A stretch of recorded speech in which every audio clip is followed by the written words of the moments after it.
For decades, electricity planning has operated in silos, reflecting a unidirectional power flow from centralized generation through transmission and distribution networks to end customers. This traditional approach was effective when power generation was centralized, demand patterns were predictable, and the grid operated primarily in one direction. However, the electricity industry is undergoing rapid transformation that fundamentally challenges these traditional planning paradigms. The challenges facing modern power systems are multifaceted and interconnected. Variable energy resources, particularly solar and wind, undermine the core assumption of dispatchable generation that has historically guided planning decisions.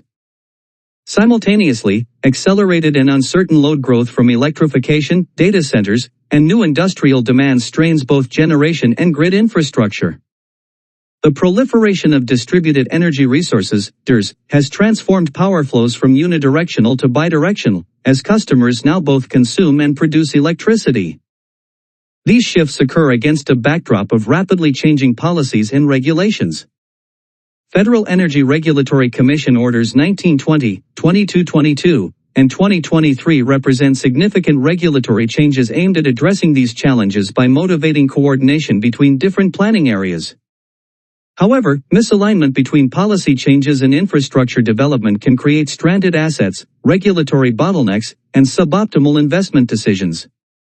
The increasing adoption of inverter-based resources, IBRs, presents additional technical challenges. Unlike traditional synchronous generators, IBRs operate with power electronics that impact grid stability in new and unexpected ways, particularly in weak grid conditions. System strength assessments for IBR-rich regions and addressing adverse control interactions between IBRs require advanced modeling across historically siloed teams. Climate change further complicates planning by increasing the frequency and severity of natural disasters, posing new risks to energy infrastructure. Rising temperatures can increase peak electricity demand while simultaneously reducing generation and transmission capacity.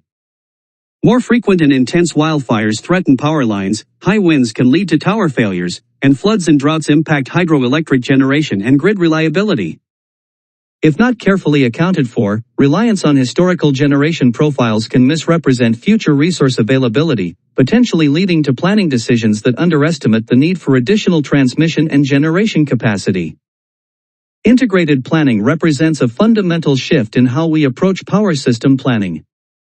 As defined by the Energy Systems Integration Group, integrated planning is a comprehensive energy system planning approach that coordinates across systems to develop affordable, reliable,